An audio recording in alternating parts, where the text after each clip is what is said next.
Online ఆత్మీయ సమ్మేళనంలో దేవుని మాటలు వినటానికి కూడి వచ్చిన ప్రేమైన వారు మీ అందరికీ క్రీస్తు పేరిట వందనాలు శుభములు తెలియజేసుకుంటూ సాయంకాలపు క్రీస్తు రాశి వార్త కార్యక్రమానికి మిమ్మల్ని ప్రేమతో ఆహ్వానిస్తూ పేదతను కలిగిన వారు ఎవరైనా పాట పాడమని మనం చేస్తున్నాను.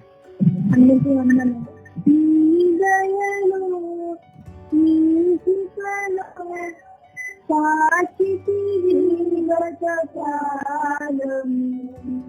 నీ దయలో నీ నీడలో దాచుమయాగి శాంతము.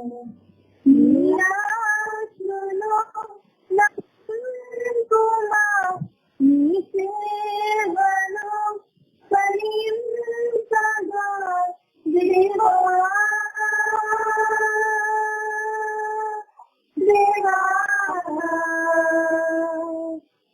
నీ దయలో నీ కృపలో కాచితివి గతకాలము. కష్టకాలం దుఃఖ సమయమును నన్ను వేధించగా ప్రాణహితులే నన్ను విడచి వెలిగలను చూడగా. కష్టకాలం దుఃఖ సమయమును నన్ను వేధించగా ప్రాణహితులే నన్ను విడచి వెలిగలను చూడగా. మోదాకువైనా చెంత మీదే ఉండినావు, నా కన్నీరు నీ కవిలలో రాసి ఉంచినావు. ఓదాకువైనా చెంత మీదే ఉండినావు, నా కన్నీరు నీ కవిలలో రాసి ఉంచినావు. ఏమి అద్భుత ప్రేమ ఇవి నా సర్వము, నా మనసు తీర నిన్ను పాడిపోగలదు దేవా. నీ దయలో నీ కృపలో కాచితివి గతకాలము. నీ దయలో నీడలో దాచుమయ జీవితాంతము. ఉన్నాము ప్రార్థించి ముఖ్య ఘటమైన వాక్యం నుంచి వెళ్ళబోతున్నాం. మన మధ్యలో సోదరుడు జాషువా గారు ఉన్నారు. వారు ప్రార్థన చేసి మనల్ని వాక్యాలను నడిపిస్తారు. జాషువా గారు ప్రార్థన చేసి కార్యక్రమాన్ని ముందుకు కొనసాగించారు. ప్రార్థన చేసుకుందామండి. కళ్ళు వంచండి, ప్రార్థన చేసుకుందాం. ప్రేమగల తండ్రి, దయగలిగిన మా దేవ, మహోన్నతుడ, మహాగణుడ, సర్వాధికారి, సకల ఆశీర్వాదములకు కారణభూతుడా, ఘనమైన శ్రేష్టమైన పరిశుద్ధమైన మీ నామానికి కృతజ్ఞత ఆస్తులు చెల్లించుకుంటున్నాము తండ్రి. శాశ్వతమైన ప్రేమతో మమ్మల్ని ప్రేమిస్తున్నాయినా మా ఎడల కృప చూపుతున్నందుకు మీకు స్తోత్రాలు దేవా. నా కృప నేను విడిచిపెట్టదు. మెట్టలు తత్తడిన ఆయన మీ కృప మమ్మల్ని విడిచిపెట్టదని తండ్రి. ఎన్నో బలమైన మాటలు మా కొరకు రాయించి నేను నీలాంఛనములతో నీ చుట్టూ గట్టు కడతాను, కట్టడి చేస్తాను, మనులు మాణిక్యాలతో నీకు పునాది వేస్తానని ఇశ్రాయేలు జీవితాలతోనైనా ఎన్నో మాటలతో మీరు వారిని బలపరిచినందుకు మీకు స్తోత్రాలు. అలాగే దేవా, ఈ రాత్రి కాల సమయంలో మీ మాటలతోనైనా మమ్మల్ని కూడా బలపరచమని కోరుతూ చెబుతున్న నాకు, వింటున్న మీ బిడ్డలకు పరిశుద్ధాత్మ సహాయంతో మమ్మల్ని ఉత్తేజపరచండి. మీ మాటల్లో ఉన్న మాధుర్యాన్ని ఆస్వాదిస్తూ సంతోషించకూడదండి. మీ మాటల్లో ఉన్నటువంటి శక్తి కలిగినటువంటి మీ మాటలు మా జీవితాలకు ఎంత గొప్ప మేలు చేస్తాయో అటు విశ్వాసాన్ని వృద్ధి చేసుకోవడానికి మీ మాటలతో మాకు దయచేయమని కోరుతూ ఈ కార్యక్రమంలోనైనా ఎంతమంది మీ పిల్లలైతే ఉన్నారో వారందరూ కూడా తండ్రి జాగ్రత్తగా వినే కృపనివ్వండి. మరి గాంధన్న గారి జీవితంలో ఆయన మీ పాద సన్నిధిలో మరి ప్రార్థన విజ్ఞాపన అడుగుతున్నాము తండ్రి. ప్రతి ఉదయము ప్రతి రాత్రి అనేకులకునైనా ఈ మాటలు చేరవేయటానికి ఆత్మీయంగా బలపరచడానికి, క్రీస్తు రాజ్యంలోనికి అనేకులు చేర్చడానికి తండ్రి దేవా మీ కుమారుడు ప్రయాసపడుతూ కష్టపడుతూ ఈ కార్యక్రమాన్ని జరిగిస్తున్నారు దేవా. మరి ప్రత్యేకంగా రూము అలాట్ చేయాల్సింది ఆయన రేషన్ రూమ్ లో పెట్టారని వింటున్నాం తండ్రి. అయ్యా అదైతే జ్ఞాపకం చేసుకుని కనికరించండి దేవా. మీ మాటలతో బలపరచండి. అక్కడ ఎవరైతే ఇబ్బంది పెడుతున్నారో నాయన వారికి మంచి మనసుని ఇవ్వండి తండ్రి. నేను ఇంతవరకు మీ పని జరిగించడానికి విశాలతగా చక్కని అవకాశం ఉంది తండ్రి. కానీ ఇప్పుడు ఇబ్బందికరమైన పరిస్థితులు వచ్చాయని వింటున్నాం తండ్రి. అయినను దేవా మీ కృపలో జ్ఞాపకం చేసుకోండి నాయన. సంతోషకరంగా మరలా తండ్రి ఈ పని జరిగించడానికి అనుకూలమైనటువంటి వాతావరణాన్ని అనుగ్రహించమని కోరుతూ ఈ సమయంలో మాకు తోడుగా ఉన్నది తండ్రి. ఆయన చెబుతున్న నాకు మీ సహాయంలో దయచేయండి ఆయన. మేము ఈ మాటలతో బలపడి కృపండి విశ్వాసంలోనైనా గొప్పగా ఎదిగే భాగ్యాన్ని మాకు ఇవ్వమని కోరుతూ క్రీస్తు వారి పరిశుద్ధ నామంలో ఈ ప్రార్థన అడుగుతున్నాము తండ్రి. అమ్మాయి ప్రభునందు ప్రియులారా, యేసుక్రీస్తు వారి పరిశుద్ధమైన నామంలో శుభములు తెలియజేస్తున్నాను. దేవుడు మనకిస్తున్న ఆరోగ్యాన్ని బట్టి, ఆయుష్ కాలాన్ని బట్టి ఎప్పటికీ తీరని రుణముగా, దేవుడికి ఎప్పటికీ తీరని రుణముగా మన జీవితంలో ఆయన ఇచ్చే ఆయన ఆయుష్ కాలాన్ని బట్టి మనం దేవుణ్ణి కీర్తించాలి, స్తుతించాలి, మహింపరచాలి, కనపరచాలి. హెబ్రీయులకు రాసిన పత్రిక ఒక మాట ఉంటుంది, దేవుని వద్దకు వచ్చేవాడు ఆయన ఉన్నాడని, ఫలం దయచేయవారని, విశ్వాసముతో అడగాలని మనకు ఒక సందర్భం ఉంటుంది. నా అందరికీ సుపరిచితంగా 11వ అధ్యాయం వచ్చిన. అయితే ప్రభుని నమ్మిన తర్వాత దేవుని పిల్లలుగా మన జీవితంలో ఏది కూడా కొదవ లేకుండా ఉండటానికి దేవుడిచ్చిన ఒక గొప్ప విశ్వాస గృహం, దేవుడిచ్చిన ఒక గొప్ప ధన్యత, అందరికి కలిసి కూడుకునేటువంటి గొప్ప భాగ్యం సంఘము. ఈ సంఘంలోనికి వచ్చినటువంటి మనందరం ఎలా ఉండాలంటే హెబ్రీ పత్రిక 11వ అధ్యాయము 6వ వచనంలో ఉంటుంది కదా, విశ్వాసము లేకుండా దేవునికి ఇష్టడై ఉండుట అసాధ్యము. దేవుని వద్దకు వచ్చేవాడు ఆయన ఉన్నాడని, తన్ను వెతకువారికి ఫలము దయచేయువాడని నమ్మవలను కదా. అంటే దేవుని దగ్గరికి మనం వచ్చినప్పుడు లోకంలో ఎవరు మనకు సహాయం చేయకపోవచ్చు, కానీ ఖచ్చితంగా దేవుడు చేస్తాడు అనటానికి నమ్మకం ఏంటంటే నీలో ఉన్న విశ్వాసం. నా ప్రభు నా కొరకు మరణించాడు, నేను దేవుణ్ణి అడిగినప్పుడు దేవుడు తప్పకుండా నాకు చేస్తాడన్న విశ్వాసమే మనకు ప్రతి అవసరతను తీరుస్తుంది అన్నట్టుగా వాక్యం సెలవిస్తుంది. రైట్. ఎఫెసీయులకు రాసిన పత్రిక 3వ అధ్యాయము, ఎఫెసీయులకు రాసిన పత్రిక 3వ అధ్యాయము 20వ వచనము 21వ వచనాన్ని చదువుకున్నాం. ఎఫెసీయులకు రాసిన పత్రిక 3వ అధ్యాయము 20వ వచనం 21వ వచనం చదువుకున్నాం. మనలో కార్య సాధకమైన తన శక్తి చొప్పున, మనలో కార్య సాధకమైన తన శక్తి చొప్పున మనము అడుగు వాటన్నిటికంటేను, ఊహించు వాటన్నింటికంటేను అత్యధికముగా చేయ శక్తి గల దేవునికి క్రీస్తు యేసు మూలంగా సంఘములో తరతరములు సదాకాలము మహిమ కలుగును గాక. ఆమేన్. ఈ విషయాన్ని దేవుడు ఎందుకు రాయించాడు అని ఆలోచిస్తే, మనమంటే ఎవరమంటే క్రీస్తు రక్తంలో కడగబడినటువంటి మనల్ని ధైర్యపరచడానికి పౌలు గారి ద్వారా దేవుడు తెలియజేస్తున్న మాట ఏంటంటే, మనలో కార్య సాధకమైన తన శక్తి చొప్పున అంటాడు. మనలో అంటే మన కుటుంబాలలో, మన వ్యక్తిగత జీవితాలలో, మనలో ఏ పనైతే జరగాలని కోరుకుంటున్నామో, ఈ పని జరిగితే బాగుంటది కదా, ఈ పని జరిగితే బాగుంటది కదా అని ఏ విషయం అయితే మనం కోరుకుంటున్నామో, మనలో పనికి కార్య సాధకమైన అంటే మన పని జరగడానికి ఒక సాధనం ఉందంటున్నాడు. మనలో కార్య సాధకమైన మన పని జరగడానికి ఒక సాధకం ఉందంటాడు. అది ఏమిటంటే దేవుని యొక్క శక్తి అని అంటున్నాం. చూడండి, మనలో కార్య సాధకమైన తన శక్తి చొప్పున, అంటే మన కుటుంబాలలో, మన వ్యక్తిగత జీవితాలలో, మన సంఘ కార్యక్రమాలలో, మన గ్రామంలో మనం ఎవరికైనా ఏదైనా జరిగించాలని దేవుని అడుగుతున్నప్పుడు దేవుడు తన శక్తి చొప్పున అని అంటున్నాడు. మనలో కార్యసాధకమైన దేవుని యొక్క శక్తి చొప్పున మనము అడుగు వాటన్నింటికంటేను, మనం దేవుని ఏం అడుగుతున్నాము, మనము అడుగు వాటన్నింటికంటేను, తర్వాత ఊహించు వాటన్నింటికంటేను అని చూడండి.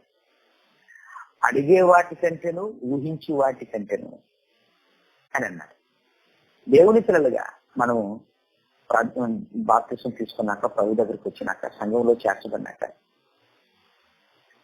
కనీస అవసరాలు మనకు ఉంటాయి. ఆ అవసరాలు తీర్చుకోవడానికి మన పరిస్థితి బాగోలేదన్నప్పుడు ఖచ్చితంగా పౌలు గారు పరిశుద్ధాత్మ ద్వారా ఏమంటున్నారంటే, మనము అడుగు వాటన్నింటికంటేను, నిజానికి అమ్మాయికి వివాహం చేయాలి లేదా అబ్బాయికి వివాహం చేయాలి. అమ్మాయికి వివాహం చేయాలనుకున్నప్పుడు దేవుని అడుగుతాం, దేవా నా కుమార్తెకి ఒక మంచి వరుడు కావాలి నాయన, వారి భవిష్యత్తు జీవితానికి మేలు కలగాలి తండ్రి, దయతో జ్ఞాపకం చేసుకునైనా అని మనం అడగాలి. నా కుమారుడికి తండ్రి వాడు మీ సేవలోనే ఉండాలి, మిమ్మల్ని విడిచిపెట్టకుండా బ్రతకాలనైనా, అందుకు వాడికి సాటి అయిన సహాయకురాలని మీ దయలో ఏర్పాటు చేయండి తండ్రి అని మనం అడగాలి. అడుగు వాటన్నింటికంటేను ఏమడుగుతాం? కుటుంబంలో మనం ఏమడుగుతాము? ఈ జీవిత కాలానికి ఏది అవసరమో సమయోచితమైన సహాయాన్ని అడగటము తప్పేం కాదండి. ఆ సమయోచితమైన సహాయము మనకు దొరకనప్పుడు ఖచ్చితంగా దేవుడు మనకి ఇస్తాడు. అందుకనే మనము అడుగు వాటన్నింటికంటేను, అలాగే ఊహించుకుంటాం కదా, నాకు దేవుడు ఇది చేస్తే బాగుంటుంది, నాకు దేవుడు ఇది చేస్తే బాగుంటుంది. అది కుటుంబ విషయంలో, ఇంటి విషయంలో, పిల్లల వివాహ విషయంలో, ఆర్థిక విషయంలో, ఉద్యోగాల విషయాల్లో, అంటే ఈ బ్రతుకు కాలానికి అవసరమైన సమయోచితమైన సహాయ విషయంలో నువ్వు ఏదైతే ఊహిస్తున్నావో, దేవుని బిడ్డగా, క్రీస్తు యేసుకు సహోదరుడిగా, క్రీస్తు సంఘంలో దేవుని బిడ్డగా, ఆయన రాజ్య వ్యాప్తి కొరకు ప్రయాసపడుతున్నప్పుడు, విశ్వాస గృహంలో చేరిన దేవుని పిల్లలంగా మనము ఏం ఊహిస్తాము? న్యాయబద్ధమైనదే ఊహిస్తాం, సమయోచితమైనదే ఊహిస్తాం. అందుకు మాట్లాడుతూ, మీరు అడుగు వాటన్నింటికంటేను, ఊహించు వాటన్నింటికంటేను ఏముందో చూడండి, ఎంత బాగుందో, అత్యధికముగా చేయ శక్తి గల దేవుడు అని అంటున్నాడు. చూడండి, అంటే ఏదైతే అడుగుతున్నామో దానికి మించి, ఏదైతే ఊహిస్తున్నామో దానికి మించి అత్యధికముగా దేవుడు చేస్తాడు అని ఇక్కడ ఈ వాక్యం మనకు తెలియజేస్తుంది. అంటే అత్యధికముగా చేయ శక్తి కలిగినటువంటి దేవునికి అని చెప్తూ, క్రీస్తు యేసు మూలముగా సంఘములో, క్రీస్తు యేసు మూలముగా సంఘములో తరతరములు సదాకాలము మహిమ కలుగునుగాక ఆమేన్. అంటే పరిశుద్ధాత్ముడే ఈ విషయాన్ని వ్రాయించి చివరిలో ఆమేన్ అంటున్నాడంటే ఆ విధముగా జరుగునుగాక అని అర్థం. అర్థమవుతున్న పిల్లరా, ఎంత చక్కని విషయం చూడండి, ఎంత ఎంత ఆనందం ఉందో చూడండి, ఎంత సంతోషం ఉందో చూడండి. మన బాధల్లో, మన కష్టాల్లో, మన కన్నీటి మధ్య నాకు దిక్కెవరు లేరు, నేను ఒంటరి వాడిని అని అనుకుంటున్నప్పుడు, నా పరిస్థితి ఎందుకు ఇంత దారుణంగా ఉంది అని నువ్వు తలపోచున్నప్పుడు, నువ్వు దుఃఖించుతున్నప్పుడు, నన్ను ఎవరు ఆదుకునేవారు లేరా అని నువ్వు ఎదురు చూస్తున్నప్పుడు, నా కుటుంబ పరిస్థితులు ఇంత గడ్డుగా ఉన్నాయి, నా ఆరోగ్య పరిస్థితి గడ్డుగా ఉంది, మాకు ఎవరు లేరా అని నువ్వు అనుకుంటున్నప్పుడు, పిల్లరా మీకు అర్థమవుతుంది ఏంటంటే, నీ దగ్గర ఒక సేవకుడు ఉన్నాడు, మీరందరూ కలిసి ఒక సంఘంలో దేవుని పిల్లలు ఎదుగుతున్నారు. మీకున్న బాధని, మీకున్న కష్టాన్ని, మీకున్న శ్రమని, మీకున్న ఆవేదనని ఎవరికి తెలియచేయాలంటే సంఘానికి తెలియచేయాలి. వారి నుంచి మనం ఏం అడగాల్సిన అవసరం లేదు. నా పరిస్థితులు ఎలా ఉన్నాయి, నా కోసం ప్రార్థన చేయండి. నా కుటుంబ పరిస్థితి ఎలా ఉంది, మా కోసం ప్రార్థన చేయండి. మా ఆరోగ్య పరిస్థితి ఎలా ఉంది, మా కోసం ప్రార్థన చేయండి అని సంఘ సేవకుడికి విషయాన్ని తెలియజేసి, సంఘములో ఉన్న దేవుని పిల్లలు, క్రీస్తు యేసు సంఘములో ఉన్న దేవుని పిల్లలు ఆ సంఘములో మన బాధని దేవుని పిల్లలతో తెలియచేస్తూ మా కోసం ప్రార్థన చేయండి అని అందరూ కలిసి మూకుమ్మడిగా ఐకమత్యంగా మనం ప్రార్థన చేసినప్పుడు దేవుడు ఏం చేస్తాడంట చూడండి ఎంత బాగుందో. క్రీస్తు యేసు మూలముగా అని అన్నాడు. క్రీస్తు యేసు మూలంగా ఏమి చేసినను పరలోకమందున్న తండ్రి యేసు క్రీస్తుని కాదని ఇది చేయడు. క్రీస్తు యేసు మూలముగా సంఘములో తరతరములు సదాకాలము మహిమ కలగాలని. ఎవరికి మహిమ కలగాలని? తండ్రికి మహిమ కలగాలని. ఎవరి ద్వారా? క్రీస్తు యేసు మూలముగా తండ్రికి మహిమ కలగాలని పరలోకమందున్నటువంటి తండ్రి ఈ విషయాన్ని ఇక్కడ మన కోసం రాయించి మనం ధైర్యపరుస్తారు. క్రీస్తు యేసు మూలంగా సంఘములో తరతరములు మహిమ కలగాలని దేవుడు కోరుకున్నాడండి. అంటే సంఘముగా మనం ఎప్పుడైతే కూడుకుంటున్నామో, సంఘములో మన బాధలైతే ఎప్పుడైతే చెప్పుకుంటున్నామో, నాకు దేవుడే తీర్చాలి అని మనం ఎప్పుడైతే దేవుడికి మన విన్నపాన్ని తెలియజేస్తున్నామో, దేవుడు ఖచ్చితంగా చేస్తాడని ఈ విషయాన్ని బట్టి మనకు రుజువు అవుతుంది. పిల్లారా, ఒకసారి మీరు ఆలోచించండి. మళ్ళీ చదవని ఎంత బాగుందో. మనలో కార్యసాధకమైన శక్తి చొప్పున, తన శక్తి చొప్పున మనము అడుగు వాటన్నింటికంటేను, ఊహించు వాటన్నింటికంటేను అత్యధికముగా చేయ శక్తి కలిగినటువంటి దేవునికి క్రీస్తు యేసు మూలముగా సంఘములో తరతరములు మహిమ కలగాలని దేవుడు కోరుకున్నాడంటండి. బాగా ఆలోచించండి పిల్లలారా. దేవుడు నీకు ఏ సహాయం చేయాలన్నా నువ్వు సంఘంలో ఉండాలి. దేవుడు నీకు సహాయం అందించాలన్నా క్రీస్తు యేసు ద్వారా ఆయనకు మహిమ కలగాలని నిన్ను ఎక్కడ ఉండమన్నాడంటే సంఘంతో కలిసి ఉండమన్నాడు. అది ఏ బాధ అయినా కావచ్చు, అది ఏ సమస్య అయినా కావచ్చు, ఊపిరి సలపనంత సమస్య కావచ్చు, కానీ దేవునికి అసాధ్యమైనది ఏది లేదు. కానీ ఎక్కడి నుంచి చేస్తానంటున్నాడు దేవుడు? ఖచ్చితంగా క్రీస్తు యేసు మూలముగా సంఘములో ఉంటే చేస్తానంటున్నాడు. అంటే సంఘానికి ఎందుకు దేవుడు ఇంకా అధిక ప్రాధాన్యత ఇచ్చాడు? మన పాఠం సంఘం యొక్క అధిక ప్రాధాన్యత. ఎందుకు సంఘానికి దేవుడు ఇంకా అధిక ప్రాధాన్యత ఇచ్చాడు? ఏమండి, అర్థమవుతుందా? క్రీస్తు యేసు మూలముగా సంఘములో నువ్వుంటే, తండ్రి నా ప్రభు అయిన క్రీస్తును నా కొరకు సెలవులో బలి చేశావు నాయన. నా పాప జీవితం నుంచి నాకు ఉచితంగా ప్రక్షాళన ఇచ్చావు తండ్రి.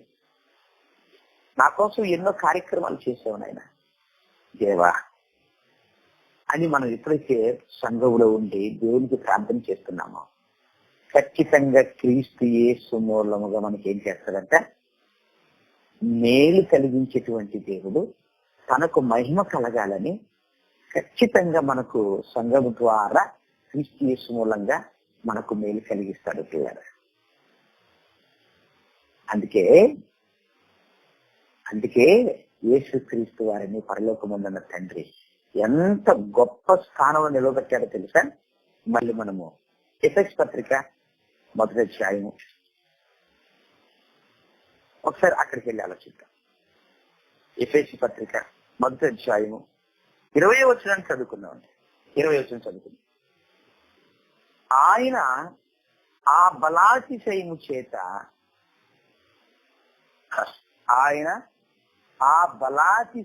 చేత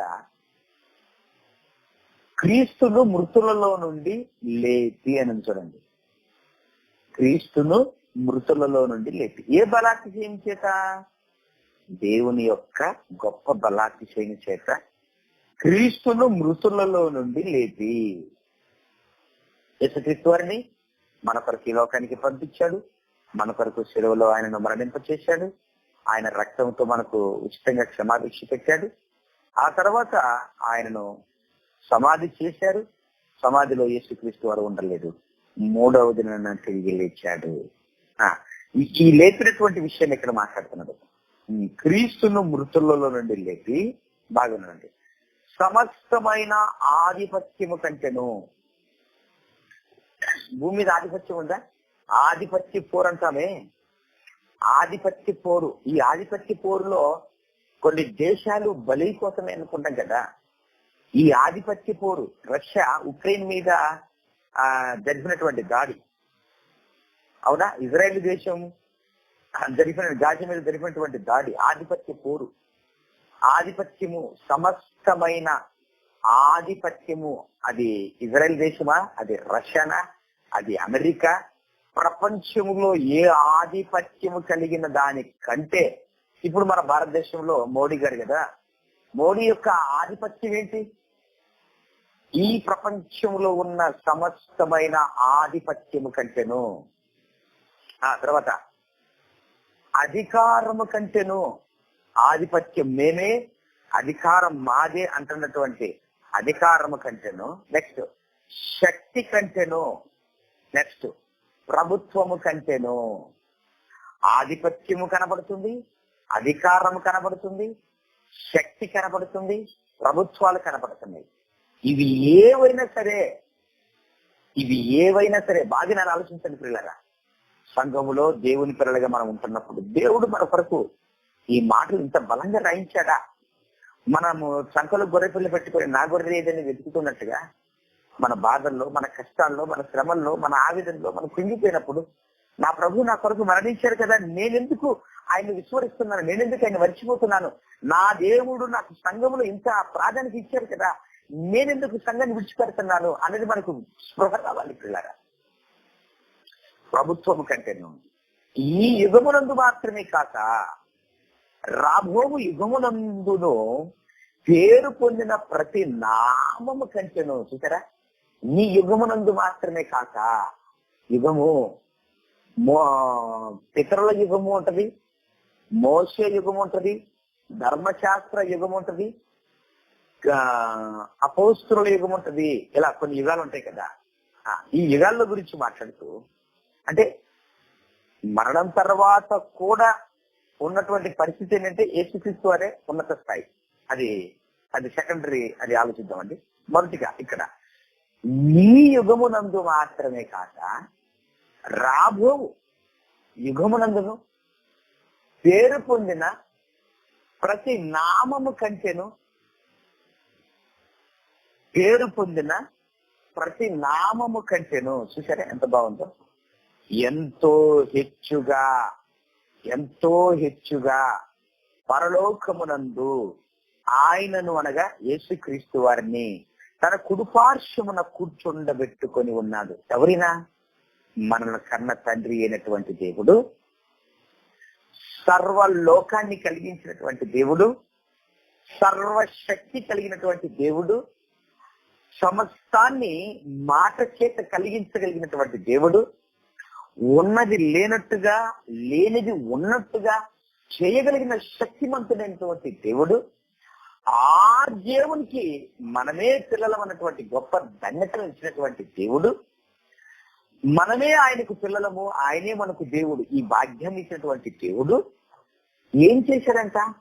యేసుక్రీస్తు వారిని సమస్తమైన ఆధిపత్యము, అధికారము, శక్తి, ప్రభుత్వాల కంటే ఈ యుగమునందు మాత్రమే కాక రాబో యుగమునందు పేరు పొందిన ప్రతి నామము కంటే, పేరు పొందిన ప్రతి నామము కంటే, ఏ నామం అది భూమి మీద చెప్పనంటే, ఈ మధ్య మోడీ గారిని చూసుకొని చాలా మంది మీరు ఈ పేరును జపిస్తేనే మిమ్మల్ని బ్రతకనిస్తామంటాను కదా. వాడు ఎవడండి పేరంటే ఎంత, అనకపోతే ఎంత, ఏం చేయగలవు? వాడికి ఏముంది శక్తి? వాడికి మించిన శక్తివంతుడైన దేవుడు మన దేవుడు అండి.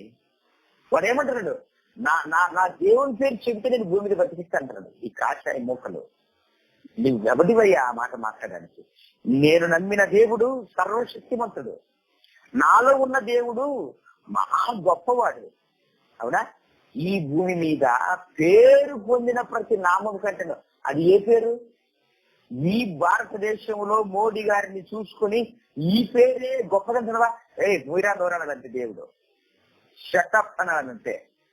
నా కుమారుడైన యేసు పేరే పైన ఆకాశమందును క్రింద భూమి ఎందును భూమి క్రిందను ఎవరైనా సరే, వాళ్ళెవరైనా సరే నా కుమారుడైన యేసు నామములోనే మోకరించాలి.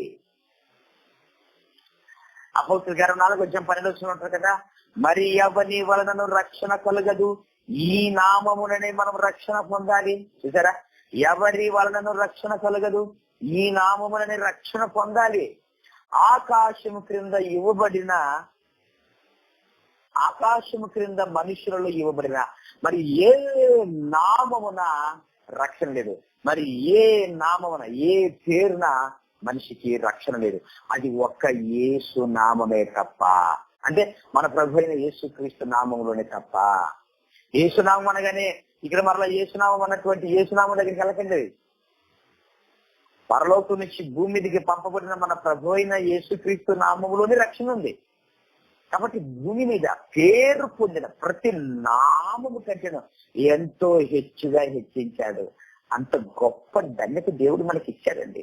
అన్ని నామముల కన్నా పైనామం మన యేసుక్రీస్తు వారి నామం. అన్ని నామముల కన్నా ఈ భూప్రపంచంలో వాడెంతటి ఆధిపత్యం కలిగిన వాడైనా, వాడెంతటి అధికారం కలిగిన వాడైనా, నా చేతిలో సర్వశక్తులు ఉన్నాయి అన్నవాడి ఎవడైనా సరే వాడికి మించిన సర్వశక్తిమంతుడు మన కన్న తండ్రి అయిన దేవుడు.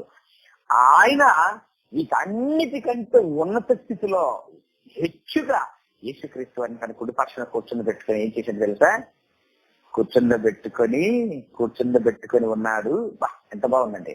మరియు చూడండి, మరియు 22 వచ్చినాం, ఎఫెసీ పత్రిక 1:22 వచ్చినాం. మరియు సమస్తమును, ఏ సమస్తమును? సమస్త ఆధిపత్యము కంటేను, అధికారం కంటేను, శక్తి కంటేను, ప్రభుత్వం కంటేను, వీటన్నిటికంటే సమస్తమును యేసుక్రీస్తు పాదాల క్రింద పెట్టాడు. ఎంత బాగుందండి. యేసుక్రీస్తు పాదాల కింద పెట్టాడు. ఉండు, నువ్వు ఎక్కడున్నది? నా కుమారుడైన క్రీస్తు పాదాల కింద ఉండు. అంతేనండి. యేసుక్రీస్తు వారి గలిలయ సముద్రంలో నడుచుకుంటూ వస్తున్నప్పుడు ఆనందంగా అలగడి చేసేసింది సముద్రం.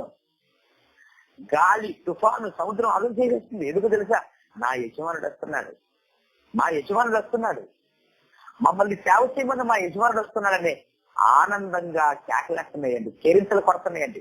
అమ్మదైన శరీరంలో ప్రభు ఒకటేనాడు, సైలెంట్ అన్నాడు. అంతే, మీరు సైలెంట్ అన్నాడు, సైలెంట్ అయిపోయిందండి, నిశ్శబ్దం అయిపోయిందండి. అవునా? యేసుక్రీస్తు పాదాల క్రింద సర్వ సృష్టి ఉంది. యేసుక్రీస్తు పాదాల కింద ఈ భూమి మీద ఎంతటి ఆధిపత్య, అధికార, శక్తి, ప్రభుత్వాలు కలిగిన వాళ్ళు ఎవరైనా సరే మీరందరూ క్రీస్తు పాదాల క్రిందనే ఉండాలి. ఇది మనల్ని కన్న తండ్రి అయిన దేవుడు యేసుక్రీస్తు ద్వారా మనకిచ్చిన ఆధిక్యత. ప్రియులారా, సంఘములో ఉన్న దేవుని పిల్లలకి ఇచ్చిన గొప్ప ఆధిక్యత. అందుకే ఈ సమస్య ఏదైనా సరే నువ్వు ఎవరి ద్వారా దేవుని అడగాలి? తండ్రి, నా ప్రభు అయిన క్రీస్తు అందుకు జ్ఞాపకం చేస్తున్నాయన, నా పరిస్థితి గడ్డుగా ఉందయ్యా, నన్ను, నా కుటుంబాన్ని కనికరించి తండ్రి అని యేసుక్రీస్తు ద్వారా మనం అడిగినప్పుడు ఎంత పొందుతారండి. సమస్తం ఆయన పాదముల కింద పెట్టి వాటన్నిటిపైన యేసుక్రీస్తు వారిని సంఘమునకు శిరస్సుగా నియమించాను. శిరస్సు యేసుక్రీస్తు వారిని ఏం చేశాడంటే తండ్రి అయిన దేవుడు వీటన్నిటిని ఆయన పాదముల కింద పెట్టాడు. వీటన్నిటిపైన యేసుక్రీస్తు వారిని శిరస్సుగా పెట్టాడు, తలగా పెట్టాడు. కలిపి అర్థమవుతున్న పిల్లరా? తలగా పెట్టాడు. ఆయనే శిరస్సు, ఆయనే శిరస్సు. ఈ ప్రపంచానికి సర్వాధికారం కలిగిన వాడు మన ప్రభు అయిన యేసుక్రీస్తు వారు. ఎక్కడున్నారు ఆయన? సంఘములో శిరస్సుగా ఉన్నాడు. శిరస్సు, రైట్. ఇప్పుడు శిరస్సు అనగానే తల. ఈ తల కళ్ళు మూయాలంటే మన మెదడు చెప్పినట్టుగా కళ్ళు మూస్తాం, కళ్ళు తెరవాలంటే కళ్ళు తెరుస్తాం, నోరుతో మాట్లాడాలంటే మాట్లాడతాం. అవునా? శిరస్సు చెప్పిన దాన్ని బట్టే మన చేతులు, కాళ్ళు అటు ఇటు కదిలించగలం. అవునా? ఎస్. ఇప్పుడు సంఘము అని అంటున్నాను చూడండి. సంఘము సమస్తమును ఆ శిరస్సుగా నియమించను. 23 వచనం, ఆ సంఘము ఆయన శరీరము. ఆ సంఘము ఆయన శరీరము. ఆ సంఘము ఏ సంఘం అది? ఏ సంఘం అండి? నువ్వు నేను సంఘం. నువ్వు నేను సంఘం. దేవుని పిల్లమైన మన సంఘం. క్రీస్తు రక్తంలో కరగబడినటువంటి మనం సంఘం. ఆ సంఘము యేసుక్రీస్తు శరీరము. అబ్బా ఎంత బాగుందండి, దేవుడు ఎంత చక్కగా మాట్లాడుతున్నాడు. పిల్లలు చూడండి, సంఘం అంటే ఎవరు? నువ్వు నేనే. చాలా మంది మంచి పేరు పెట్టుకుంటారు. అన్నా నీ పేరు ఏంటంటే, నా పేరు యేసుపాదం అంటాడు. యేసుపాదం అంటే యేసుక్రీస్తు వారికి నేను పాదం లాంటి వాడిని. అంటే యేసుక్రీస్తు వారిని నా మీద కూర్చుండబెట్టుకొని ఊరేగుతాను, నా మీద కూర్చుండబెట్టుకొని నేను లోకానికి తెలియచేస్తానని అర్థం.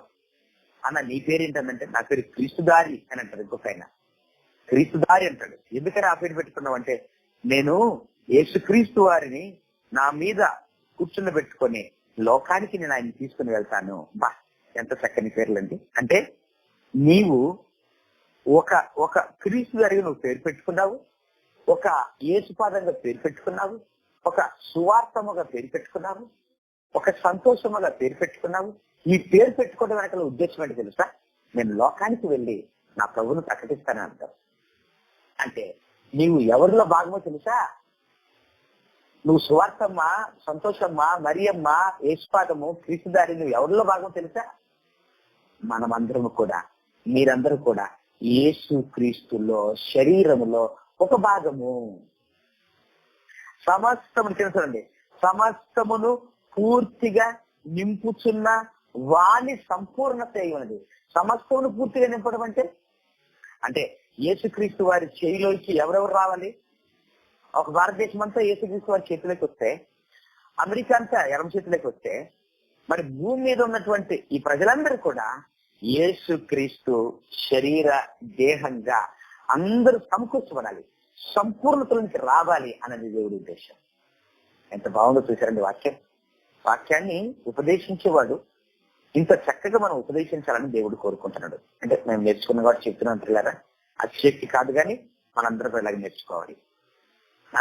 ఇప్పుడు సంఘములో ఒక భాగమైన, అంటే యేసుక్రీస్తు శరీరంలో ఒక భాగమైన, మరి ఆ భాగమైన నీకు శిరస్సు ఎవరంటే యేసుక్రీస్తు. ఆ శిరస్సు కింద ఒక చెయ్యిగా ఒక కాలుగా ఉన్నటువంటి నీ జీవితంలో నీవు యేసుక్రీస్తు శరీరమైన సంఘంలో ఒక భాగమైతే, ఆ భాగమైన నీకు బాధ కలిగితే, కష్టం కలిగితే, నొప్పి కలిగితే దేవుడు చూస్తూ ఊరుకుంటాడండి?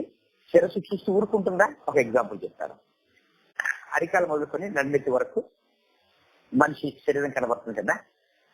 ఇందులో ఎక్కడో చిటికిన వేలు, కాలు దగ్గర ఉన్న చిటికిన వేలు ముళ్ళు గుచ్చుకుంది అనుకోండి, అమ్మో అయ్యో అమ్మా అమ్మా అని శరీరం అంతా బాధపడుతుందా? లేకపోతే ఆ చిటికిన వేలు మాత్రమే బాధపడుతుందా? శరీరం అంతా బాధపడుతుంది కదా పిల్లరా. తల బాధపడుతుంది, అవయవాలు అన్ని బాధపడతాయి పిల్లరా, అవునా? అలాగే మన చేయి ఉంది కదా, చేతికి 5,000 ఉన్నాయి, ఇటు 5,000 ఇటు 5,000 ఉన్నాయి కదా. ఈ బొట్టల వేలకు దెబ్బ తగలగానే అమ్మో పోటీ ఫోన్లే బొట్టల వేలు కట్ చేస్తామా?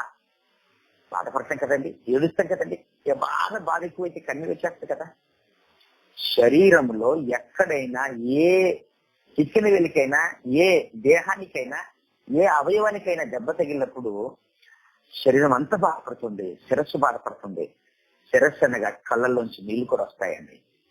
నువ్వు నేను దేవుని పిల్లలంగా సంఘములో మనం ఉంటే, ఒకసారి మీరు ప్రశ్నించుకోండి, మీ సంఘాలకు మీరు వెళ్తున్నారా? మీ సంఘంలో సేవకుడు వాక్యం సరిగ్గా చెప్పకపోతే చెప్పించడానికి ప్రయత్నం చేయండి పిల్లారా. అయ్యా ఈ మాటలు నేర్చుకోండి, ఇలా చెప్పండి అని చెప్పించడానికి ప్రయత్నం చేయండి. సంఘముగా మనం ఎప్పుడైతే అలా ఎదుగుతూ ఉంటామో పిల్లారా, సంఘములో నీకు బాధ కలిగినప్పుడు నీ సమస్యతో నువ్వు బాధపడతావేమో, కానీ నీ సమస్య రాగానే నీకోసం బాధపడేది ఎవరు? శిరస్సైనా మన ప్రభువైన యేసుక్రీస్తు వారండి. అందుకనే సంఘముతో నువ్వుంటే, సంఘములో నువ్వుంటే నీ బాధ, నీ కష్టము, నీ కన్నీరు, నీ కనీస అవసరాలు, నీ వల్ల కానిది ఏదైనా అది జరగడానికి భావ్యం అనుకుంటే, ధర్మం అనుకుంటే, న్యాయం అనుకుంటే అది ఖచ్చితంగా దేవుడు క్రీస్తు యేసు మూలంగా సంఘములో తరతరములు దేవుడికి ముప్పు కలుగులాగున్నా నీ బాధని, నీ కష్టాన్ని, నీ కన్నిటిని దేవుడు తుడుస్తాడు ప్రియులారా, నీకు మేలు చేస్తాడు ప్రియులారా. అర్థమవుతుందండి? అందుకే 3 ఎఫెసు పత్రిక 3:20 మనలో కార్య సాధకమైన దేవుని యొక్క శక్తి చొప్పున మనం అడుగు వాటన్నిటికంటే, ఊహించు వాటన్నిటికంటే మనకు దేవుడు అత్యధికంగా సహాయం చేస్తాడంటే ఎంత గొప్ప మాటలు దేవుడు మనకి నేర్పిస్తున్నాడు పిల్లరా. నాకెందుకు కానీ వాస్తవానికి అన్నయ్య నన్ను క్షమించాలి, అన్నయ్య నాకు ఫోన్ చేసేంత వరకు నాకు గుర్తులేదు. బయటికి వెళ్ళాను, ఈరోజు వేరే చోట పాస్టర్ గారిని కలవడానికి వెళ్ళాము. అక్కడి నుంచి వచ్చేసరికి ఎండంతా నా మీదనే వెళ్ళిపోయింది. ఆ ఇంటికి వచ్చేసరికి స్నానం చేశాను. వాస్తవానికి వేరే ఇంటికి హౌసింగ్ స్కీమ్ స్వార్థ కోసం వెళ్దామని చెప్పేసి అనుకునే లోపు ఫోన్ ఛార్జింగ్ అయిపోయింది. ఆన్ చేశాను, ఇలా ఫోన్ ఆన్ అయిపోయిందండి. నాకు అనిపించింది ఫోన్ ఆన్ అయింది, ఫోన్ వచ్చింది. అన్నయ్య ఎలాగైతే మరి తన డ్యూటీలో ఒక సమస్యను చెప్పాడో, నాకు కూడా ఇంటి సమస్య ఒకటి ఉంది. ఈరోజు ఇంటి వాళ్ళు నీళ్లు సరిగ్గా రావట్లేదు. మేము అడిగినందుకు కొద్దిపాటి గొడవ జరిగింది, ఇల్లు ఖాళీ చేయమన్నారు. నాకు వెంటనే చాలా బాధ కలిగింది. దేవా, గతంలో ఇంట్లో ఉన్నప్పుడు మాకు ఇదే నెలతో సమస్య వెంటాడింది, మరలా ఇంకో ఇంటికి వచ్చినప్పుడు మరలా మాకు నెలతోనే సమస్య వెంటాడింది, మరలా ఇక్కడికి వచ్చినప్పుడు కూడా మాకు నెలతోనే సమస్య వెంటాడుతుంది తండ్రి, ఏమైనా మా పరిస్థితి అని చెప్పి కొద్దిసేపు బాగా బాధపడుతున్నాను. ఈలోపు ఫోన్ వచ్చేసింది. కానీ వెంటనే నాకు ఈ మాట గుర్తొచ్చినాయి. నిజమే కదా, మనం దేవుని పిల్లమైనప్పుడు దేవుడు మన కనీస అవసరాలు తీర్చడానికి ఆయన సిద్ధంగా ఉన్నాడు. ఆల్రెడీ జగన్ గారు దేవుడి దయ వల్ల, దేవుడి కృప వల్ల మాకు సెంటుంబావు స్థలం ఇచ్చాడండి. ఆ సెంటుంబావు స్థలంలో ఇల్లు కట్టాను. అందులో అన్ని రెడీ అయిపోయినాయి. కింద టైల్స్, తలుపులు, కరెంటు, ఇక ట్యాపులు ఇవన్నీ పెట్టుకోవాలి. అంత ఆగిపోయింది. దేవా, అక్కడ నేను అది పూర్తి చేసుకుంటే నాయన నేను ఆ ఇంట్లోకి వెళ్ళిపోతాను అని దేవునికి ప్రార్థన చేసుకుంటూ బాధపడుతూ ఉండగానే ఫోన్ వచ్చింది. ఫోన్ రాగానే మీతో ఈ మాటలు పంచుకుందామని పరిశుద్ధాత్ముడు ప్రేరణ ఇచ్చాడు. కానీ మీతో ఈ మాటలు పంచుకుంటున్నాను, కానీ ఈ వాక్యము ధ్యానిస్తుండగా నాకు కూడా సంతోషం కలుగుతుంది పిల్లగా. మిమ్మల్ని బట్టి గాంధీ గారు నన్ను ప్రత్యేకంగా ఈ అవకాశం నాకు ఇచ్చి నన్ను బలపరుస్తున్నాడు, మిమ్మల్ని బలపరుస్తున్నాడు. ఎలాగంటే మనం నమ్మిన దేవుడు నమ్మదగిన వాడు.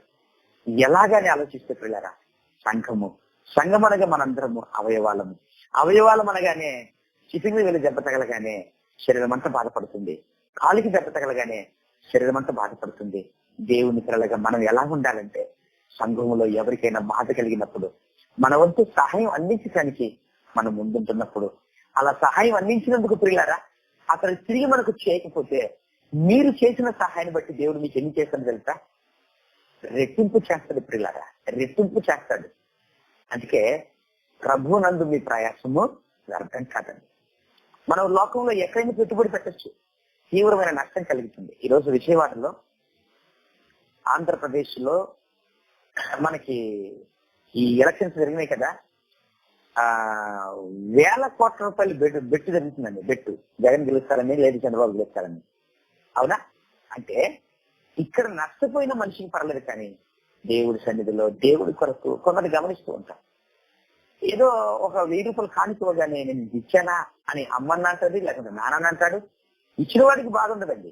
ఏంట్రా ఇంత ఇచ్చావా, 5000 ఇవ్వగానే ఏంట్రా ఇంత ఇచ్చావా, 10,000 ఇవ్వగానే ఏంట్రా ఇంత ఇచ్చావా అని వాళ్ళు వెనికి లాగేవాళ్ళు అన్నారు. పిల్లరా, వాడు గమనించండి పిల్లవాడు, దేవుని కొరకు మనం ఎంత ఖర్చు పెట్టినా అది రెట్టింపు దేవుడు మనకి ఇస్తాడు. మీరు బ్రతికుండగానే మీకు ఇస్తారండి.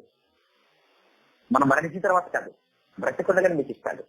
ప్రభు అంటాడు కదా, నేను నాకు కొట్టింది, నాకు భోజనం పెట్టారు, దత్తు పెట్టి దాహం ఇచ్చారు, పరదేశిగా ఉంటే నేను ఎంత చేర్చుకున్నారు, నన్ను నమ్ముకున్న వారికి మీరు ఇది చేశారు కాబట్టి అది నాకు చేసినట్టే, ఇదిగో నిత్య జీవితాన్ని సంపాదించుకోమన్నాడు. అలాగని అది ఫైనల్ గా నిత్య జీవితాన్ని ఇస్తానుకున్నాడు. ఇక్కడ దేవుని పిల్లగా సంఘంలో మనం ఒకరికొకరు సహాయం అందించినప్పుడు, ఒకరి సుఖదుఖంలో మనం సహాయం అందించినప్పుడు పిల్లరా, ఖచ్చితంగా దేవుడు మీ విషయంలో తన ప్రేమను ఎప్పటికీ కొదవచ్చాడండి, తన సహాయం ఎప్పటికీ కొదవచ్చాడు. అందుకనే దేవుడు తన పిల్లలకి ఎక్కడ కూడా నష్టపోయానటువంటి బాధ లేకుండా రెట్టింపుస్తూనే వచ్చాడండి. మీకు చెప్పాను, యాకోబు గారు కుటుంబాన్ని విడిచిపెట్టి తన మేనమామైనటువంటి లాభాన్ని దగ్గరికి వెళ్ళాడు. అవునా? అక్కడికి వెళ్ళిన మరుక్షణమే, లాభాన్ని ఇంట్లో అడుగు పెట్టిన మరుక్షణమే దేవుడు లాభాను కుటుంబాన్ని, అతని ఆస్తిని దీవించాడు. ఎందుకు దీవించాడు? నా ఇంటికి వచ్చారు నా మేనలుడు, మొదటి రోజు చుట్టము, రెండో రోజు బక్క చుట్టము, మూడో రోజు మురిగిన చుట్టము, వీడు వెళ్ళిపోతే బాగుంటుంది కదా అనుకుంటాం. మనమైనా అంతే కదండి. చుట్టాలు ఎక్కువ రోజులు అంటే మనం ఏమనుకుంటాం? వీళ్ళు ఇంకా పోలేదనుకుంటాం. అవునా? ఎప్పుడైతే యాకోబు గారు మేనమామ ఇంటికి వచ్చాడో, మేనమామ ఇంటికి ఎప్పుడైతే వచ్చాడో ఆ మేనమామ బాధపడకూడదని దేవుడు యాకోబుని బట్టి లాభాను కుటుంబాన్ని దీవించాడు, ఆశీర్వదించాడు. పిల్లరా, అది మనకు అర్థమైతే సంఘములో దేవుడికి మహిమ కలగాలి అని కోరుకుంటున్నాడు. దేవుడికి ఎలా మహిమ కలుగుతుంది? నిజంగా అన్నయ్య, నిజంగా వాళ్ళు మా కోసం ఎంత సేవ చేశారు, నాకు ఎంత సహాయం అందించారు, దేవానికి స్తోత్రం నాయనా.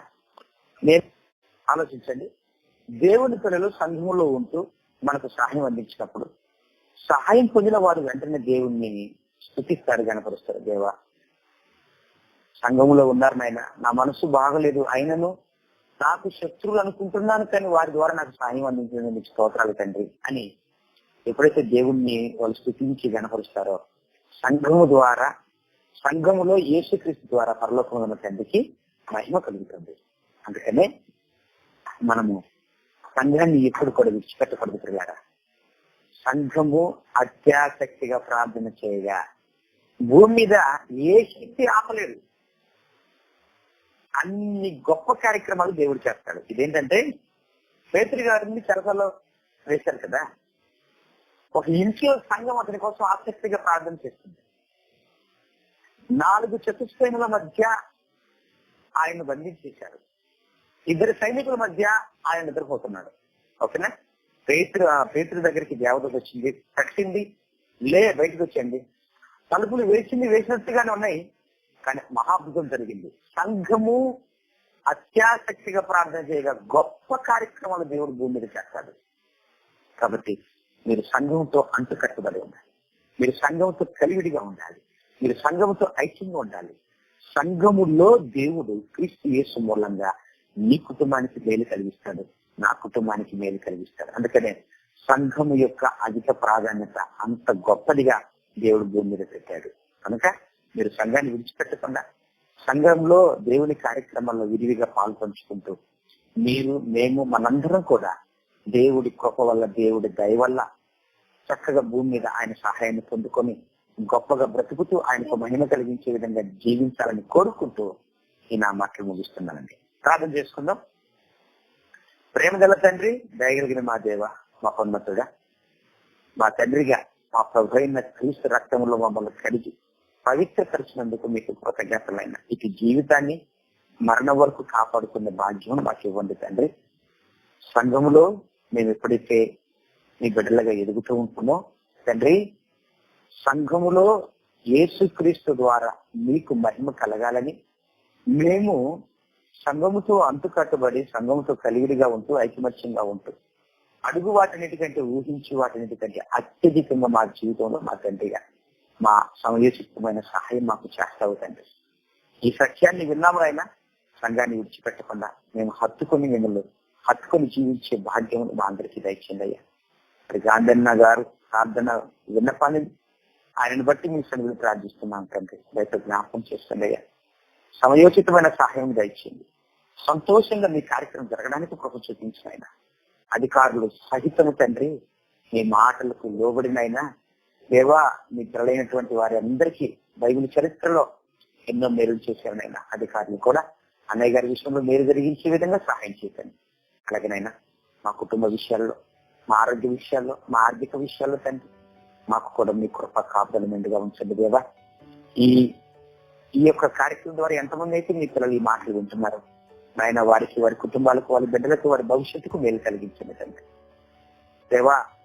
ఆయన సంఘంలో మా శక్తి లోపం లేకుండా మీ గర్లకు మేము సేవ జరిగించేటట్టునైనా ఆకలి కొంటే భోజనం పెట్టారు, గట్టిగా ఉంటే దాహం ఇచ్చారు, పరదేశిగా ఉంటే నన్ను వెంట చేర్చుకున్నారు, కరసాలో ఉంటే నన్ను చూడడానికి వచ్చారు, ఇవన్నీ నన్ను నమ్ముకున్న వారికి చేశారు కాబట్టి నాకు చేసినట్టు మా ప్రభు చెప్పాడు నాయన. ఇతర రాజ్యం ఇస్తానని వాగ్దానం చేశారు తండ్రి.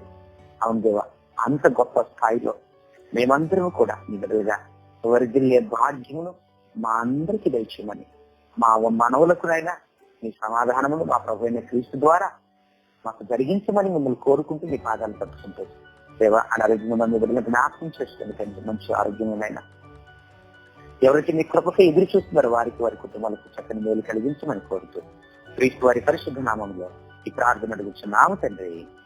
ఆమేన్. ఆశీర్వాదం అండి. మన తండ్రి అయిన దేవుని ప్రేమయు, మన ప్రభు అయిన యేసుక్రీస్తు వారి యొక్క కృపయు, పరిశుద్ధాత్మ దేవుని యొక్క అన్యోన్య సహవాసము సమాధానము సదాకాలం మనందరికీ తోడే నడిపించునుగాక.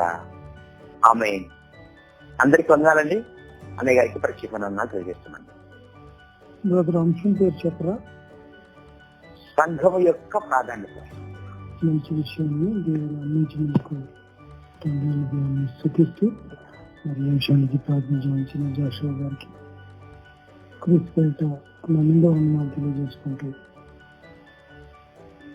ఈ కార్యక్రమాన్ని ముగిస్తున్నాం. భవిష్యత్తునైతే ఉదయకాలంలో సోదరులు మోజేశ్వర గారి ప్రసంగంతో మరలా అందరం తిరిగి కలుసుకుందాం. సమాధానం పడకై చేరుకోబోయే ముందు ఈ బ్రతుకు నుంచి కాపాడిన దేవునికి నిన్న మనసారి స్తోత్రం చెప్పు. దేవునికి స్తోత్రంలో అందరికీ వందనాలు. వాక్యం నుంచి కూడా వందనాలు. సెలవు. వందనాలు.